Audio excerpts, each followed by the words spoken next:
Gaza ceasefire. Trapped fighters and the risk of renewed conflict. The fragile ceasefire between Israel and Hamas hangs in the balance, not due to high-level diplomatic failures, but because of a tactical predicament. Dozens of Hamas fighters remain trapped in tunnels beneath the Gaza Strip, cut off from their comrades and dwindling resources. While the UN Security Council debates long-term solutions, including an international security force and potential Palestinian statehood, this immediate crisis poses the greatest threat to stability.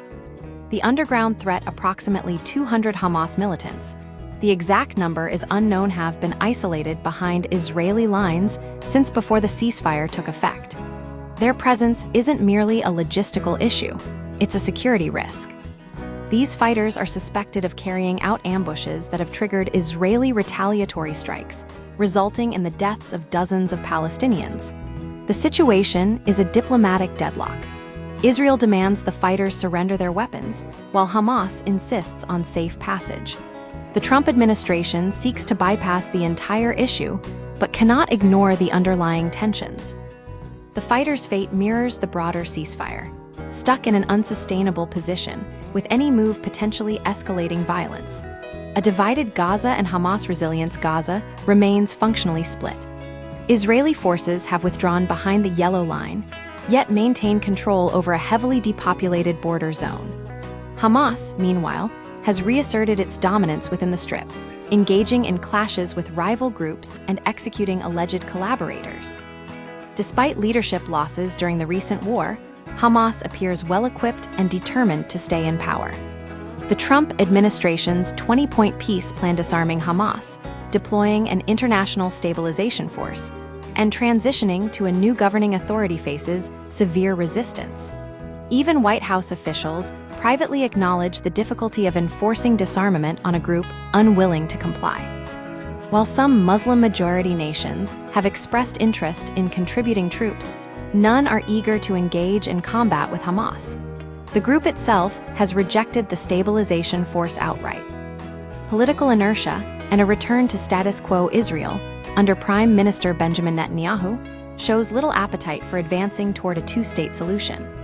Facing internal political pressures, Netanyahu has vowed to oppose any Palestinian statehood, despite the US-drafted UN resolution calling for a credible pathway to statehood.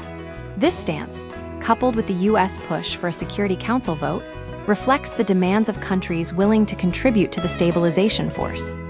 The current stalemate is driven by inertia.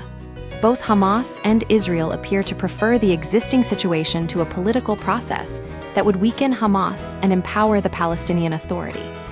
Ironically, this mirrors the dynamic before October 7, 2023, when both sides tacitly collaborated to marginalize the PA and undermine Palestinian unity.